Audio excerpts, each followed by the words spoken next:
Assalamualaikum warahmatullahi wabarakatuh. Perkenalkan, nama saya Aimawat Fatimah dari semester 7D. Di sini saya akan menjelaskan tentang perpajakan, dan video ini saya buat untuk memenuhi tugas individu mata kuliah perpajakan.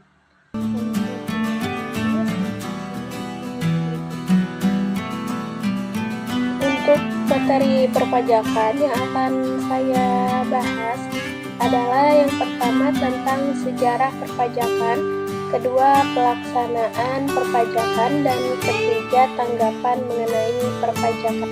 Sejarah perpajakan. Sistem perpajakan telah ada sejak zaman kuno, bahkan sebelum adanya negara modern. Pada awalnya, pajak lebih bersifat upeti atau sumbangan kepada penguasa untuk membiayai berbagai kegiatan seperti pembangunan, perang, dan upacara keagamaan.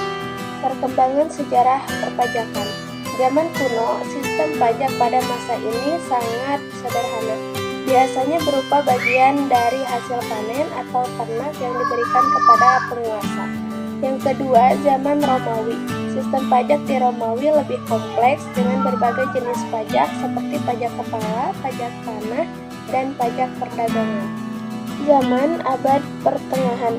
Sistem feodal di Eropa menandai era baru dalam perpajakan.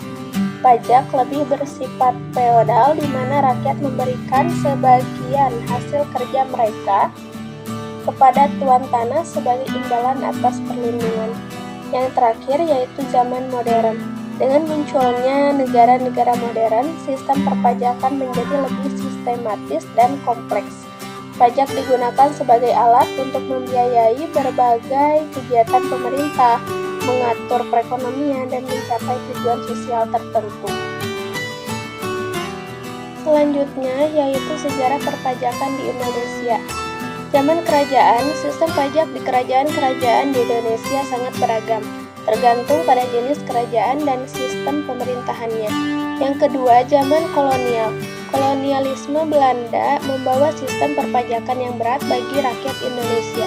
Berbagai jenis pajak seperti pajak tanah, pajak hasil bumi, dan pajak kepala diberlakukan. Yang ketiga, masa kemerdekaan. Setelah merdeka, Indonesia membangun sistem perpajakan sendiri yang lebih adil dan berkeadilan. Namun masih banyak tantangan yang harus dihadapi seperti masalah administrasi, penghindaran pajak, dan korupsi. Selanjutnya yaitu pelaksanaan perpajakan. Pelaksanaan perpajakan melibatkan berbagai pihak mulai dari pemerintah, wajib pajak, hingga lembaga terkait seperti Direktorat Jenderal Pajak. Secara umum, pelaksanaan perpajakan meliputi pembuatan undang-undang pajak, pendaftaran wajib pajak, pemungutan pajak, pengawasan dan pemeriksaan, serta penagihan pajak. Tanggapan perpajakan. Menurut saya, dengan adanya sistem perpajakan di Indonesia sudah benar, karena sistem perpajakan ini dibuat dan diatur berdasarkan undang-undang perpajakan. Secara umum, sistem perpajakan di berbagai negara, termasuk Indonesia, dirancang untuk mencapai beberapa tujuan utama, yaitu membiayai kegiatan negara. Pendapatan dari pajak digunakan untuk membiayai berbagai program pemerintah seperti pembangunan infrastruktur, pelayanan publik, dan kesejahteraan masyarakat. Yang kedua, mengarahkan perekonomian. Kebijakan perpajakan dapat digunakan untuk merangsang atau menghambat aktivitas ekonomi tertentu. Dan yang terakhir, menciptakan keadilan sosial.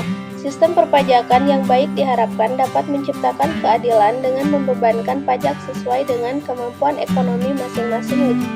Yang terakhir yaitu kesimpulan. Sistem perpajakan yang ideal adalah sistem yang mampu mencapai tujuan-tujuannya secara efektif dan efisien, serta mendapatkan dukungan dari masyarakat.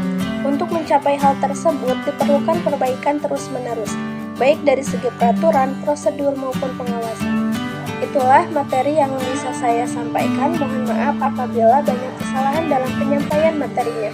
Sekian dari saya. Wassalamualaikum warahmatullahi wabarakatuh.